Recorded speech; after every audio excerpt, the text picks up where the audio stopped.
준비 찬송 370장 합시다. 370장입니다.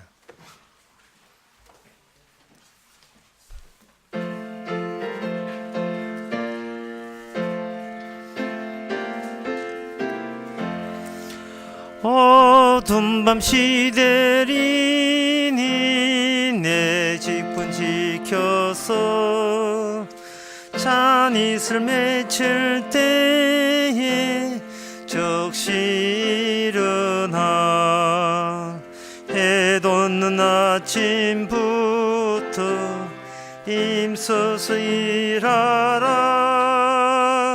일할 수 없는 밤이 속히 오리라. 어두운 밤 시대리니 내 직분 지켜서 일할 때 일하면서 놀지 말아라. 낮에는 골몰 하나 쉴 때도 오겠네. 일할 수 없는 밤이 속히 오리라. 어두운 밤 시대리니 내 지켜서 지는 해 비낀 볕에 힘써 일하고 그 빛이 닿아여서 어둡게 되어도 할 수만 있는 대로 힘써 일하라. 다 같이 묵도하심으로써 오후 예배 하나님께 드리겠습니다.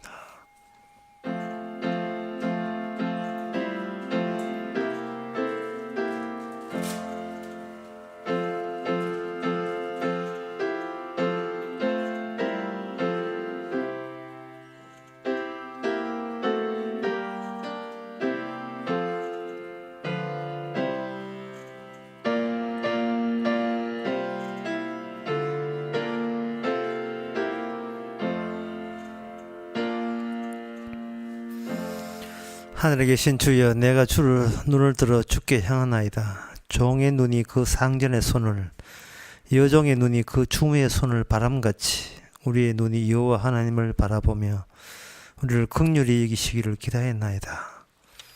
하나님, 하늘에 계신 주님께 긍휼히 여김을 바라는 마음으로 이 자리에 모였습니다. 세상에 살아온 것 다 잊게 해주시고 다 이미 지나간 일인 것을 깨닫게 하옵소서.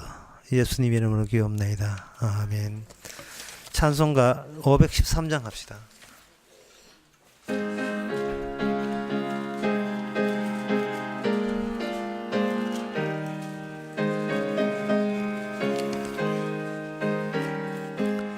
너희의 마음에 슬픔이 가득 차도 주가 즐겁게 하시리라.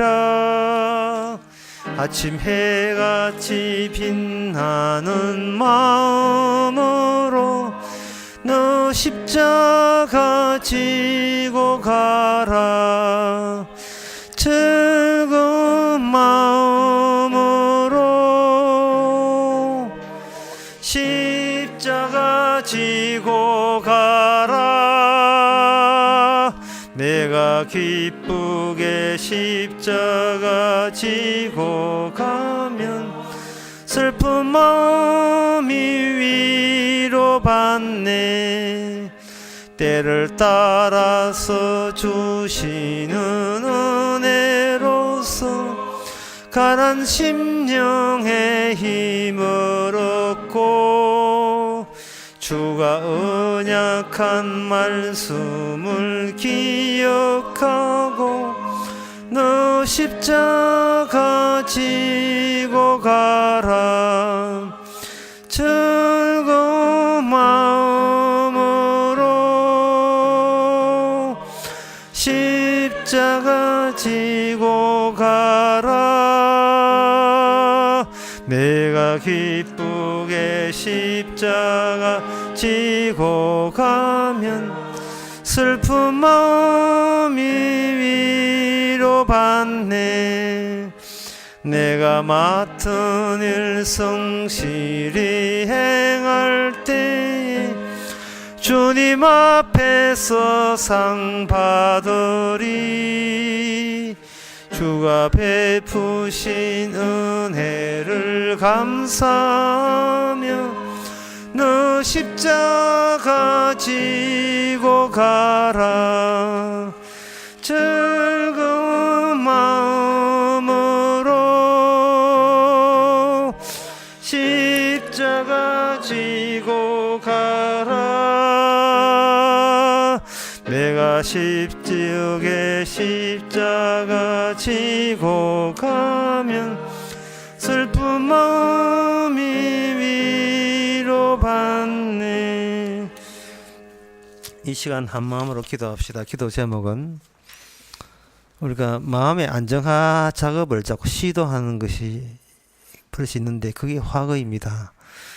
주님께서는 마음을 안정하게 하지 말고 그냥 맡기라고 하는데 우리는 맡기기보다는 스스로 자기 마음을 안정되려고 자꾸 시도합니다.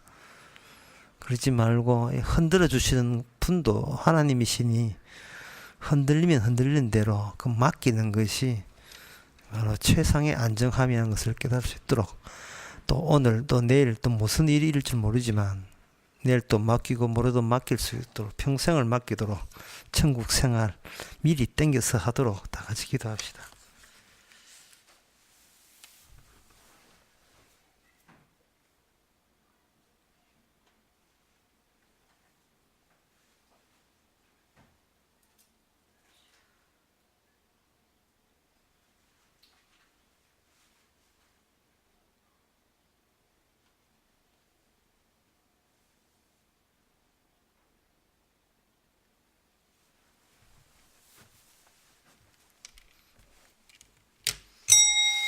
하나님 아버지, 마음이 안 흔들릴 때가 없습니다. 날마다 천국과 지옥을 오르락내리락 하고 있는 저희들의 습자지 같은 이 마음, 그러나 주님은 구멍을 뚫어주셔서 그 구멍 사이에서 주님의 긍휼하심과 용서해 주심과 자비하심으로 가득 차게 하여 주시옵소서. 예수님 이름으로 기도옵나이다. 아멘.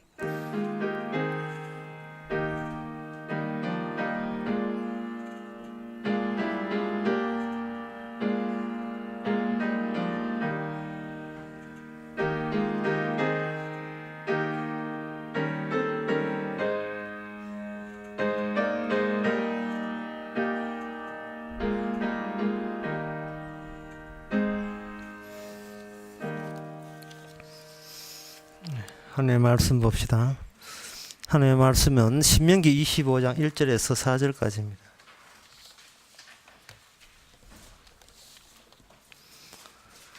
구약 성경 299페이지입니다. 사람과 사람 사이에 시비가 생겨서 재판을 청하거든 재판장은 그들을 재판하여 의인은 의롭다 하고 악인은 정죄할 것이며 악인에게 태형이 합당하거든 재판장은 그를 엎드리게 하고 그 죄의 경중대로 여수이 자기 앞에서 때리게 하라. 40까지는 때리려니와 그것을 넘기지는 못할지니 만일 그것을 넘겨 과다히 때리면 너가 내 형제도 천히 여김을 받게 할까 하노라. 곡식 뜨는 소의 망의 입에 망을 씌우지 말지니라. 아멘. 성경 말씀을 이렇게 보고 있는데 우리는 말씀만 보지 마시고 이 명령만 보지 말고 명령자를 봐야 돼요. 이 성경을 썼던 모세는 출애굽기 3장에서 모세가 이게 자기가 쓰고 싶어 쓰는 게 아니고 그는 먼저 사람 만나기 전에 하나님부터 먼저 만났습니다. 하나님은 모세한테 다음같이 이야기하면 네가 누구 앞에 서 있는가를 생각해보라. 네가 누구 앞에 서 있는가. 그리고 난 뒤에 사람을 만나라 말이죠. 우리는 사람에 치달립니다. 매일 생활이. 사람 때문에 못 살겠어요. 근데 혼자 살면 외로워서 또 못 살아요. 그리고 사람이 없이는 못 살고, 혼자서는 혼자 없다고 못 살고. 그러면 눈만 꽉 감으면 되지 않느냐. 예, 눈만 꽉 감으면 이제 꿈이 꾸이죠. 꿈이 나타납니다.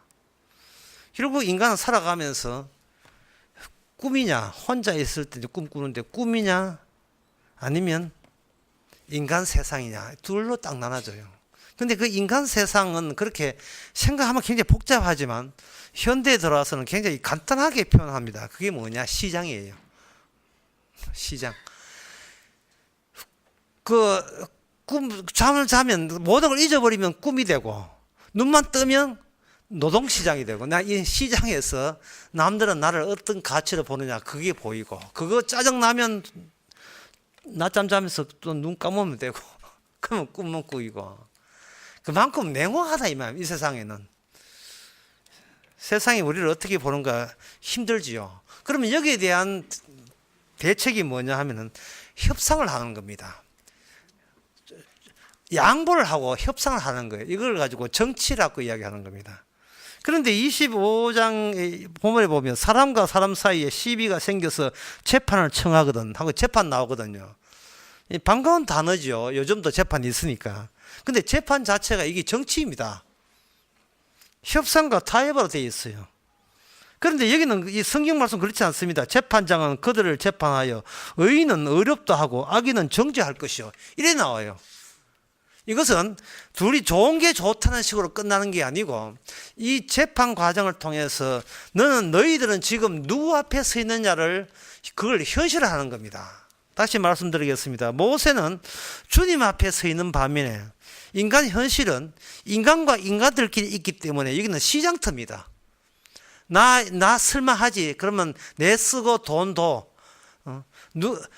내가 그걸 제가 어정교에서는 이걸 전시적 가치라 했는데요.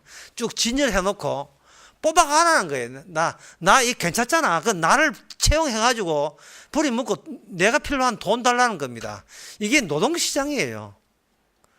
전부 다 모든 게 시장이에요. 시장이 되면 인간은 뭐가 되냐면 사물화 됩니다. 스스로 한 물체가 돼요. 물체는 스스로 모든 것을 생각하면 안 돼요. 인간이 생각하고 하는 이 모든 그것은 외부에서 내가 결정해 줘야지. 내가 결정하게 되면 이게 주원차 꿈속을 헤매는 겁니다. 세상에서 얼마나 남들이 의해서 시달렸으면 세상에 개나 고양이를 키우겠습니까? 또 개야 고양이 키우는 사람 한둘이 알 건데, 이게 뭐냐 하면 나도 좀 명령 좀 해보자. 나도 좀 명령 좀 해보자. 맨날 남을 의식하니까, 그것도 의식 안 하면 노동시장에서 나를 팔리질 않으니까, 누가 나를 사용하지 않으니까 계속 굽신 걸려야 되니까 이게 한계가 되니까 차라리 제발 집에서는 내가 좀 명령 좀 해보자 하는 거죠. 그럼 그동안 개 고양이 대신 누가 했느냐? 남편이 아내를 명령했는데, 이 여자들이 배우고부터는 이제 여자들이 남편을 명령하니까 둘이 못 살겠다는 거죠.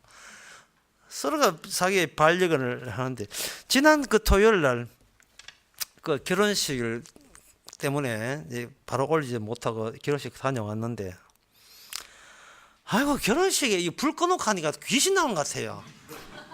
좀 불 좀 켜면 안 돼요. 그거해가지고 그 소리, 야, 귀신 나오겠다 싶은데 진짜 귀신 나왔어요. 앞에 가운 입은 귀신 나더라고요.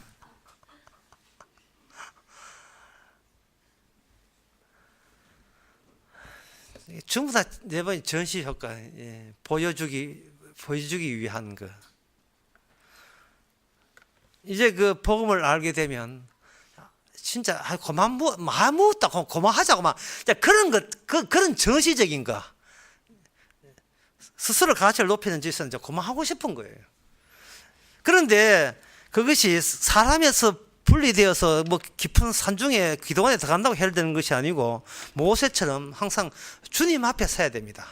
주님 앞에 섰을 때 이제는 남들도 하나의 인연 같아요. 인연 같고, 남들만 인연 같은 것이 아니고 내가 주님 앞에 그냥 인형같이 다루어지는 겁니다. 인형은 반항하지 않습니다. 인형은 대들거나 짜증내면 안 돼요. 그냥 하나님이 쓰시고자 하는 대로 쓰일 뿐입니다. 거기에 주님께서 나타날 때 그걸 주님의 살아계신 그것을 반복해서 나타나는 방법이 바로 재판이라는 겁니다. 말씀 주시고 재판함으로 말미암아 그 말씀이 함유하고 있는 포함하고 있는 내용이 볼 때는 몰랐는데 막상 재판이 벌어지니까 비로소 숨겨진 의미가 새록새록 나타나는 거예요. 말씀 안에 이 숨겨진 하나님의 진리가 들어있는 겁니다. 그런데 이스라엘은 거기에 실패하죠. 왜 실패하냐면 이스라엘은 우리하고 똑같은 인간이라서 하나님의 진리를 어디에 담느냐 하면은 인간 자기들끼리 모인 질서체에다가 하나님의 진리를 담아버려요. 그러면 어떻게 되느냐 하면 반복되는 예배와 반복되는 제사가 영혼을 담보하고 있다. 영혼을 확보하고 있다. 이런 식으로 이해한 겁니다. 예배당에 있음으로써 예배당을 거룩하게 고상하게 만듦으로써 항상 거룩을 여기서 담아내고 끄집어낼 때마다 반복할 수 있는 장치를 성당에서도 그렇게 만들었고 성당이었다 교회에서도 그렇게 만드는 거예요. 제가 왜 결혼식 때 그 귀신 나타났다는 말을 왜 하느냐 하면 나는 보았다 귀신 왜 하냐면 이 가운을 거칠 때 이 목사가 가운을 걸친다는 말은 뭐냐 하면은 모든 사람이 다 가운 거치는 건 혼자 거친다는 말은 이게 거룩함을 담보한 거예요. 지금은 내가부터 하는 말과 내가 하는 이 몸집과 내가 하는 선언은 전부 다 거룩한 신과 내통되고 있습니다라는 걸 반복해서 기계적으로 전달할 수 있도록 어떤 문화적인 공간과 문화적인 복장을 하고 있는 게 스타일을 하고 있는 거예요. 그것 때문에 이스라엘이 실패한 겁니다. 이스라엘의 거룩의 이동체는 문화적 스타일로 이동하는 게 아니에요. 예배당으로 이동하는 게 아니고 성전으로 이동하는 게 아닙니다. 그것은 뭐냐 하면 시비가 갈라졌을 때, 옳고 그름으로 드러났을 때, 그때 숨겨진 진짜 거룩의 의미, 진리의 의미가 나타난 겁니다. 이 가족 중에서 아멘삼이 있거든. 이렇게 복음을 한번 전해보세요. 전하게 되면 저쪽에서 갑자기 확 수신이 돼가지고 좋았던 가족 관계가 완전히 충돌이 벌어질 거예요. 근데 그 방법이 하나님이 쓰시는 방법이에요. 다른 통로를 해가지고 좋은 관계를 유지했는데 갑자기 여기서 복음이 차고 들어와 버리면 이 좋은 관계가 끊어집니다. 그러면 인간들의 질서체제가에서 혼란이 일어나죠. 그때 재판관 대신 주님께서 말씀으로 관여해버리면 여기서 시비가 여기서 결정나는 겁니다. 주님께서 말씀을 주신 이유가 거기 있습니다. 그래서 돌아가신 우리 할아버지가 우리 가족들에게 당부한 게 있어요. 평생을 살면서 제발 재판 일어날 일은 절대 해서는 안 된다. 왜냐하면 우리 돌아가신 할아버지가 비산동에서 그도 유진대 사기당해가지고 다 날아갔어요. 서류 잘못해가 다 날아갔어요. 재판 다 날아갔습니다. 그래서 한이 맺혔어요. 돌아가시면서. 술을 많이 마시가 위암으로 돌아가시면서 마지막에 한 유언이 뭐냐. 재판 날 일을 절대로 하지 마라. 이건 뭐냐면 동일성을 담보하겠다는 거예요. 내가 옛날 괜찮았던 그 모습을 유지하겠다는 거예요. 하지만 주님이 이 땅에 오신 이유가 뭡니까? 재판하려고 온 거예요. 뭐로? 말씀으로 재판하는 겁니다. 어떻게? 시비를 가르겠다는 거예요. 뭐로? 의인과 죄인으로 구분하겠다는 겁니다. 따라서 이 말씀이 다시 우리 속에 평정을 유지하려는 이 안정한 시도하고 있는 우리 마음에 이 말씀이 다시 풍파를 일으키기를 바랍니다. 이 말씀 보는 순간에 이게 평화롭고 안정한 게 이 좋은 게 아니다 말이에요. 그게 전부가 아니에요. 그러면 이 재판의 결과에 대해서 미리 말씀드리겠습니다. 왜 인간은 재판하면서 정치적인 협상으로 끝날 수밖에 없느냐? 그것은 인간은 그 결과에 대해서 결과를 잘 들어봐셔야 돼요. 결과에 대해서 이런 결과를 빚어낸 여러 가지 요인들을 다 수집할 수 있는 능력이 없습니다. 아침도 그런데 오후에도 지금 무슨 말인지 여러분. 그런 느낌 들지요. 하나의 이거 뭐 이 물 같은 이런 뭐든지 하나의 어떤 일을 만들 때는 여러 가지 요인들이 다 들어오는데, 이 일에 대해서 옳다 그를 판정하려면 모든 요소를 다 고려해야 되고 변수를 다 고려해야 되는데, 사람들은 뭐냐 하면 결국은 판정을 내는 내 판정이 옳다는 쪽으로 그 필요한 요소들을 지 마음대로 잘라내고 지 마음대로 고려 못하고 지 요구하고 지가 이익을 얻고 기대하는 그쪽만 요인으로서 그것만 챙길 수밖에 없는 게 인간의 한계다 이 말이죠. 교회에 나왔다. 교회 나왔다는 요를 다 찾아보는 거예요. 교회 나왔다. 아버지가 장로님이니까 나는 교회 나오게 될 수 없다. 근데 장로 아들인데 다른 사람은 교회 안 나와. 니 왜 나오느냐? 그거는 내가 아버지의 마음을 착실하게 하는 효도심이 컸다. 자, 아버지가 장로다. 나는 효도심이다. 두 가지죠. 예. 그때 나도 한 3년간 고3 때 공부한다고 한 3년간 안 왔는데 대학 떨어지고 나왔다. 재수한다고 나왔다. 그럼 재수 하나 더 했죠. 세 가지죠.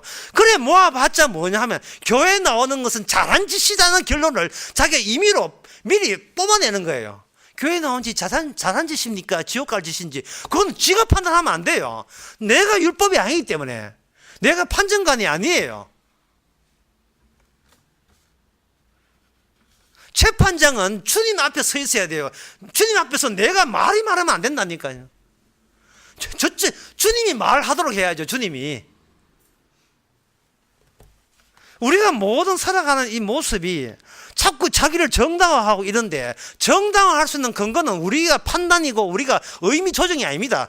요 의미선은 빼고 저 의미선은 집어넣고 이렇게 하는 게 아니에요. 그럼 그렇게 한 게 아니면 뭐냐?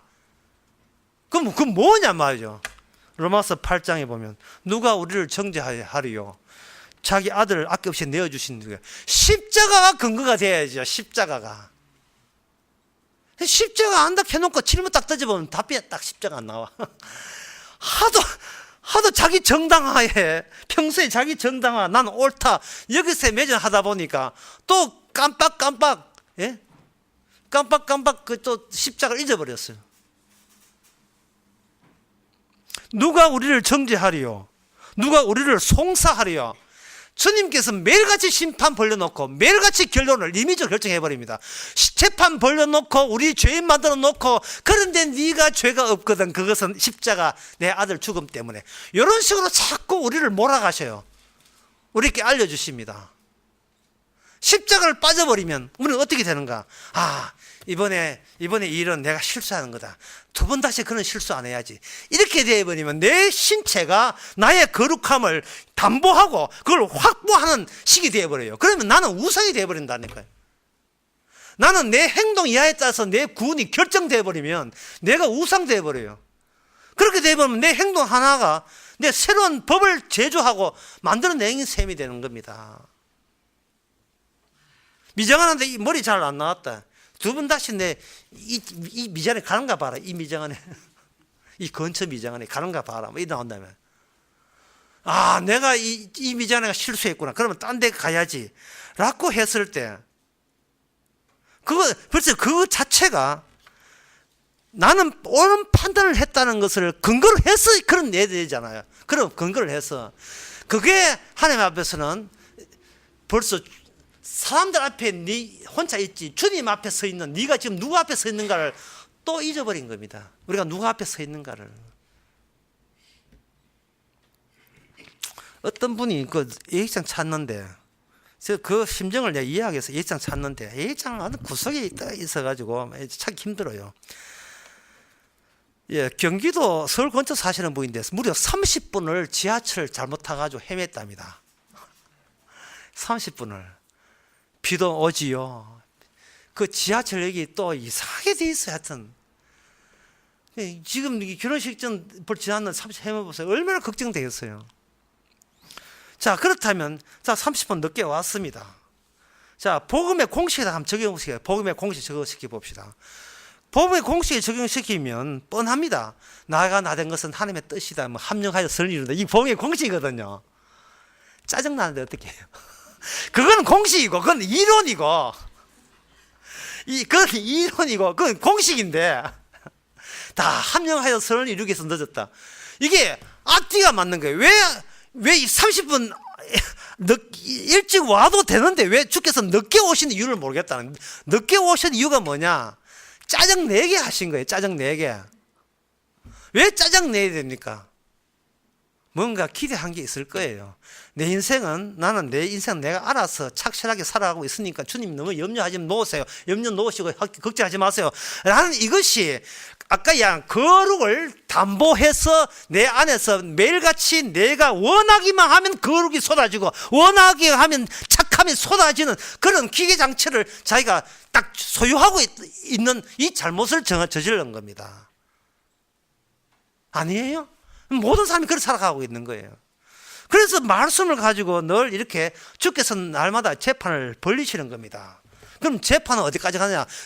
권원까지, 권원, 그 원천까지 밑바닥까지 내려가요. 그 밑바닥에 뭐가 있느냐? 밑바닥에 보면 네가 지금 누구 앞에 서 있는가를 바라보라. 네가 누구 때문에 구원받은 걸 생각해보라.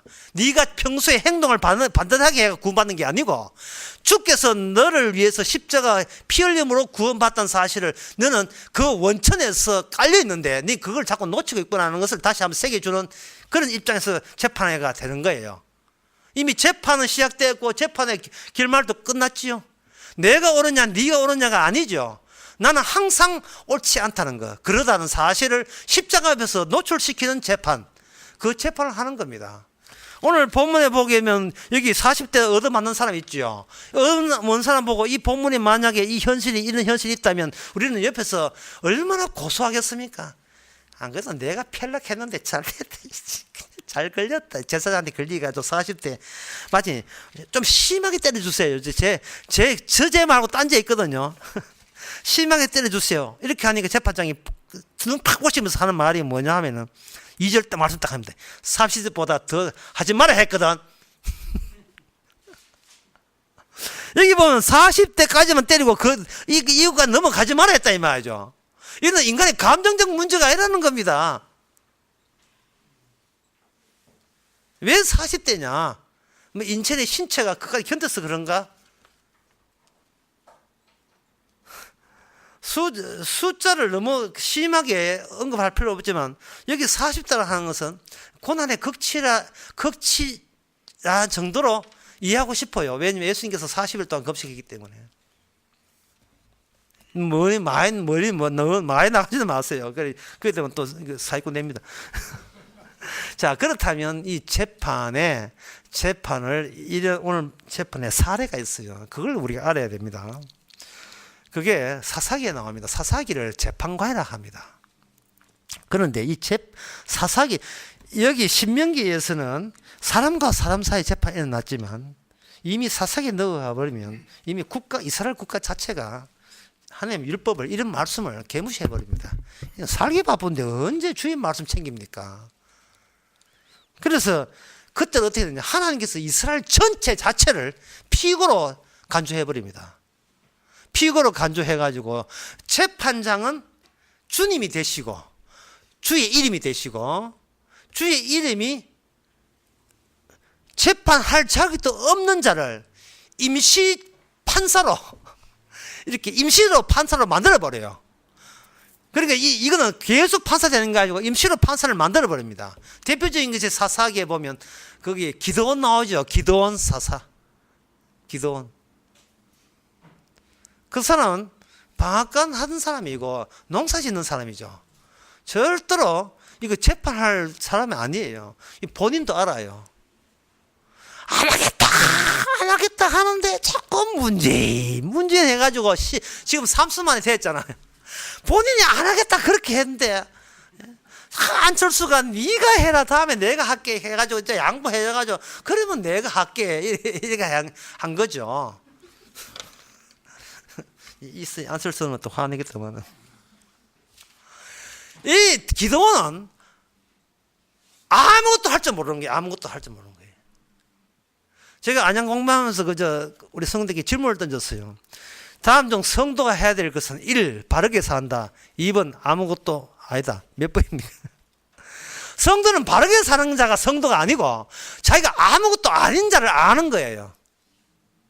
그래서 아무것도 아닌 자의 특징이 있어요. 뭐냐 하면은 내자예요. 못합니다. 못합니다. 못합니다. 주님, 저는 감당 안 됩니다. 이건 뭐 할 만한 사람 하세요. 제가 믿음이 있습니까? 소망이 있습니까? 사랑이 있습니까? 저는 농사 짓는 사람이에요. 주님께서 적합하네, 적합해. 주님께서는 반대로 생각한 게 세상에 저렇게 적합할 수가 딱이야, 딱. 그럼 다른 사람들도 아주 적합하게 따릅니다. 2만 명 왔는데 3만 2천 명 왔는데 11,000명 다 가버리고 나중에 달랑 300명 남지요. 300명은 자기들끼리 둘러봐도 이거 장난다, 이게 뭐야 이거. 아무것도 아닌 자를 아닌 자와 만나게 해서 이번 전쟁에 대해서 인간이 관여할 거 아무것도 없다는 겁니다. 왜 그러냐 하면은 거기에 뽑혀 나온 기드온과 300명도 재판의 피고이기 때문이에요. 그러나 그들이 다른 사람 차이점은 먼저 된통으로 하나님 앞에 먼저 당했다는 거예요. 전쟁하는데 무기 하나도 없다는 그 자체가 남들은 모르지만 주님 앞에 성신 받아서 불림 나온 사람은, 성령 받은 사람은 미리 그걸 온몸으로 경험하고 있습니다. 세상 꼬라지 아무것도 아니라는 거예요. 세상에 어떻게 달라져도 아무것도 아니라는 거예요. 왜? 내가 아무것도 아니니까. 그게 사사기라면 열왕기상 3장 24절에 보면 솔로몬의 유명한 재판이 나옵니다. 솔로몬의 재판에 이게 어려운데요. 결론부터 먼저 말씀드리면 나는 아무것도 아니다에 도달되면 재판 끝입니다. 재판 끝이에요. 두 장녀가 하나는 아기를 낳았는데 둘 다 아기를 낳았는데 하나 뭉개가지고 하여튼 묵기도 많이 묻는 거야. 하면 이래 가지고 찡기 죽어버렸어요. 끼워 죽였단 말이죠. 제가 만약에 솔로몬의 재판할 때 죽은 애는 원래 둘인데 하나 죽고 난 뒤에 그 엄마는 둘 다 남다면 저는 합리적으로 생각할 겁니다. 무게 재봅시다. 무게 재보고 실험해보자. 애 하나 인형 비슷한 해놓고 둘이 한번 굴러보세요. 안에 하면 불러보고 어느 쪽이 더 무게가 나가는지를 그렇게 할 건데 하나님 문제는 인간과 인간의 문제가 아닙니다. 둘 다 똑같은 죄인의 입장에서 누가 잘했든 누가 못했든 그거는 누가 천국 가는 거 아무 상관없어요. 그래서 고린도전서 6장인가 7장에 보면 나오죠. 이 세상에 안 믿는 사람은 재판하지 마라. 안 믿는 사람은 재판하지 말아. 쉽게 말해서 인간 가치도 한 거 말도 섞지 말는 뜻이에요. 오전에 말씀드렸지 가려가며 사귀세요. 가려가며 아무나 사귀지 마시고 뭐 나올 게 있어요. 뭐 나오죠. 아무것도 없는데 주님께 재판은 어떻게 하냐 하면은 둘이 다투니까 솔로몬에게 지혜를 주셨습니다.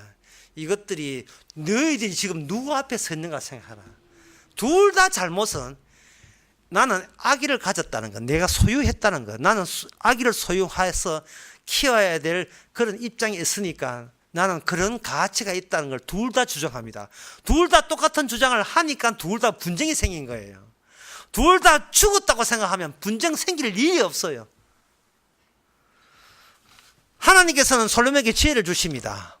둘 다 손 떼라. 애기에 대해서 둘 다 손 떼게 만들어요. 그러면 손 떼는 방법은 그냥 손 떼지 않습니다. 애 주놓고 뺏어가 버려요. 예, 줬다 살아있네, 뺏어가면 죽었네. 애를 죽은 애로 만들어 버립니다. 칼 가져오너라, 그리고 도마 가져오너라. 애를 놓고 두 토막 냅니다. 두 토막 내. 이 장면 마치 뭐와 같았냐 하면은 아브라함이 이삭을 바칠 때 그냥 바치게 하는 것과 똑같아요. 그 뒷장면, 수풀에 뭐 양이, 그거 생각하지 마세요. 그거 생각하면 신앙 안 됩니다. 그건 미리 컨닝하는 게 신앙 아닙니다. 그래서 솔로몬의 애가 어떻게 된, 애가 살았다, 이상한 거 하지 마세요. 생각하지 마세요. 그냥 애 딱 하게 되면 솔로몬의 지혜는 뭐냐면은 이 애만 없어버리면, 애가 아예 없어버리면 문제될 게 없다는 거예요. 그러면 한쪽은 자기 애가 아니니까 죽든 말든 이고, 한쪽은 그 애 죽음에 끌려갈 때 내 애이기 때문에 뭐가 생겼냐 하면 차라리 내가 죽었으면 하는 희생의 마음이 발생돼요. 그 가운데서. 지금 솔로몬은 그 두 엄마의 눈빛을 보면 누가 가슴 아파하는가? 누가 가슴 아파하는가? 여기 24절에 보면 또 가로되 칼을 4개로 가져오라. 반으로 주고 반으로 주라. 이렇게 하니까 가슴 아픈 엄마가 뭔가 차라리 제가 안 하겠습니다. 이 애 제 안 하고 애를 살리겠습니다. 라고 할 때 그 눈빛, 그것은 그 엄마가 아니면 나타날 수 없는 눈빛. 그거 솔로몬이 본 거예요. 그게 뭐냐 하면은 죽음이 주는 아픔을 누가 갖고 있는가. 다시 말해서 인간은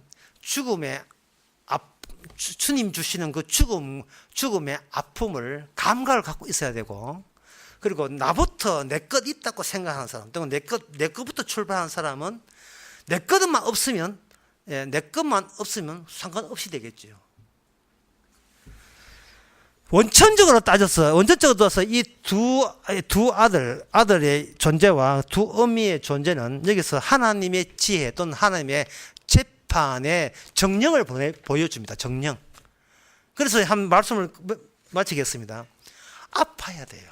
예, 빼앗기게 되고 아파야 되고 억울해야 되고, 이 세상에서 뭔가 살아보려고 애쓰다가 실패로 끝나야 되고, 그렇게 돼야 됩니다. 그리고 그렇게 되는데, 그렇게 하나님이 하나님의 이론상 그 뜻이 되더라도 거기에 대한 방해물이 누구냐? 바로 나 자신이, 살고자 하는 나 자신이 매력같이 방해될 때 주께서는 우리를 가지고 칼고 쪼가냅니다. 네 죽어야 되겠다. 안 그래도 죽고 가죠. 죽어야 되겠다. 덤비될 때 합력하여 선을 이룰 수 없어. 30분 넘고 뭐 일이 꼬이더라도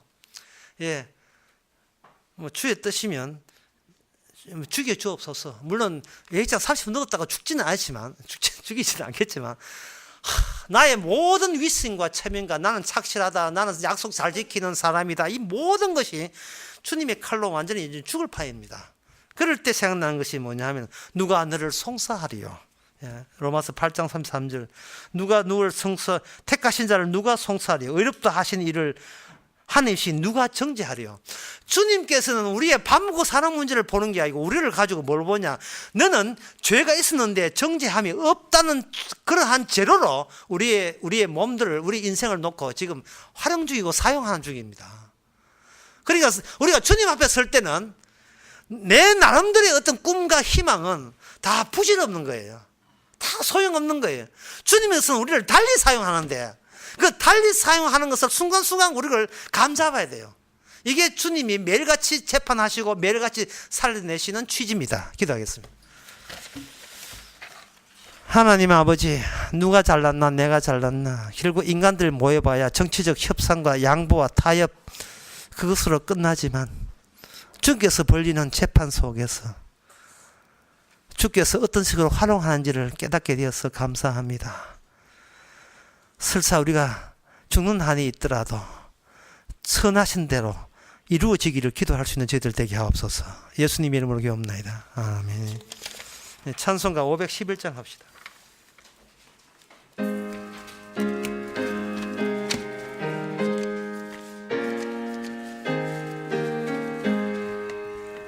내 구주 예수를 더욱 사랑 엎드려 비는 말 들으소서. 내 진정 소원이 내 구주 예수를 더욱 사랑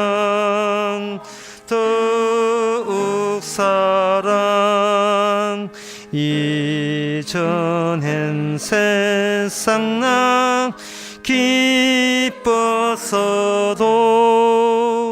지금 내 기쁨은 오직 예수 다만 내 비는 말 내 구주 예수를 더욱 사랑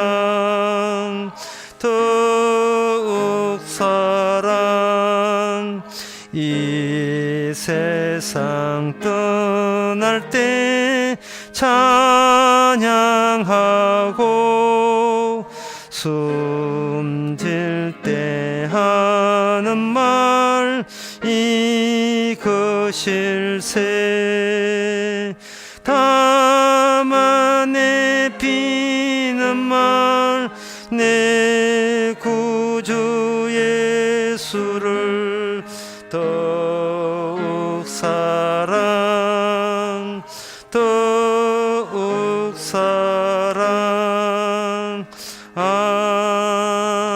아멘. 기도합시다. 지금은 우리 주 예수 그리스도의 은혜와 하나님의 크신 사랑과 성령의 충만하심이 매일같이 살려준 이유에 대해서 이제는 알게 된 모든 성도에게 주 이름으로 축원하나이다. 아멘.